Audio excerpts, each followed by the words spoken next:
And we've got that dense fog advisory, and in fact, although I have to tell you, Mark and I were looking at that same shot this time last night, and you could barely see the United States Pavilion. So the dense fog, at least downtown, has not really set up yet. But again, we're looking for it to form in the overnight hours. We just need to drop maybe 1 or 2 more degrees, and then I think you'll see it really begin to set up. So be aware of that, and it's also going to freeze to the roadways. Could be icy out there. But right now we're above freezing by 1 degree, both in Spokane and Coeur d'Alene. We're at 34 degrees in Deer Park, 32 in Grand Coulee, freezing out towards Moses Lake. I think this is where the dense fog is really going to set up. So if you're driving along Interstate 90 or any of the streets out there, watch out. I think it's going to be very, very slippery and tough visibility, less than a quarter mile.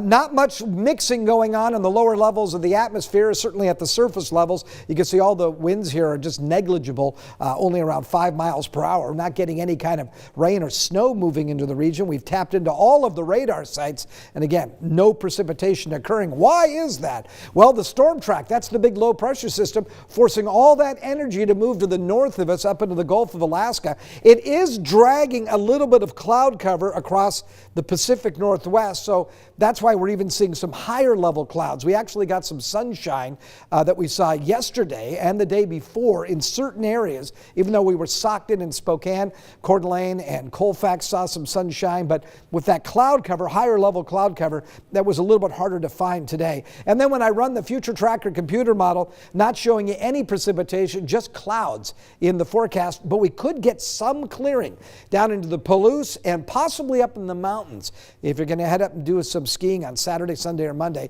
you could potentially break out into the sunshine. Temperature-wise, we'll look for a high of only 33 in Ephrata after a morning low of 27. Deer Park, it'll be foggy in your neighborhood and cold, down to 28, then a high of 34. Davenport, we'll see a high of only 33. We may get up to 38 on Saturday after a morning low of 29.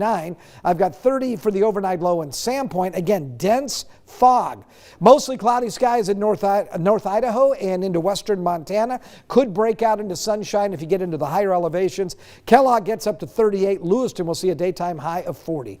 Here on the 6 o'clock broadcast, we bring you this. Yeah, it's a 10-day forecast, so you can plan longer in advance. So I've got 36 on Sunday, 37 on Monday, 39 on Tuesday. Chance of showers Wednesday and Thursday, with daytime highs climbing once again up into the low 40s.